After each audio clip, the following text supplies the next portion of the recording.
course, you can get a school that accepts 4,000 as of today, and 5,000. There's some school demand for 50% of the total tuition fee. In fact, you have schools that ask you to pay 85% of the total fee as deposit.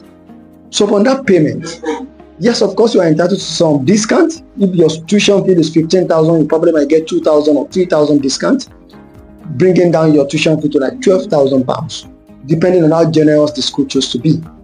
So now we've talked about the deposit, which ranges from £4,000.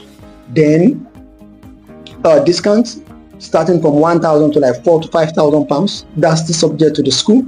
What else do you need to do? So immediately you secure your admission, you need to pay your tuition deposit. After tuition deposit, that's the first money you'll be spending from Nigeria. Then you need to prepare and be tested for tuberculosis, which will cost you around 150,000 naira. That is in naira. It is a prerequisite for a visa application, and most schools demand for that before they issue you with confirmation of acceptance for studies also. So apart from that, you will also be required to have a proof of fund ready before you go for your visa. So your proof of funds depends on how much you've deposited from your tuition fee, depends on the total tuition fee, and depends on the location where you are going to study. But most likely, let's say, you require between 45 million to like 50 million if you are going alone. And if you want to go with a partner or dependent, then it means you will add extra 15 million to your proof of fund for each person you are adding on your visa. So that is the proof of fund. The proof of fund is not an amount you are going to pay to the Home Office, but it's a provision that should be in your account for a period of 28 days before you apply for a visa. I hope that is clear.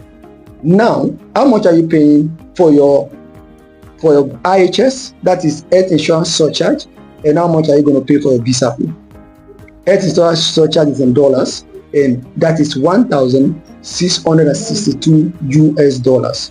So depending on the prevailing exchange as of the time you are making the payment, of course you can convert that to naira, so you know how much it's going to cost in the naira.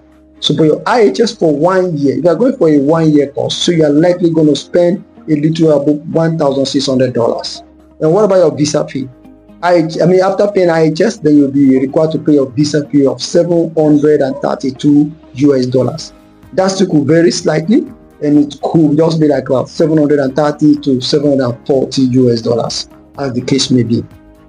So those are the direct expenses you'll be incurring before you can secure a UK study visa. So I hope you are clear now and you know what it requires to get your study visa to the United Kingdom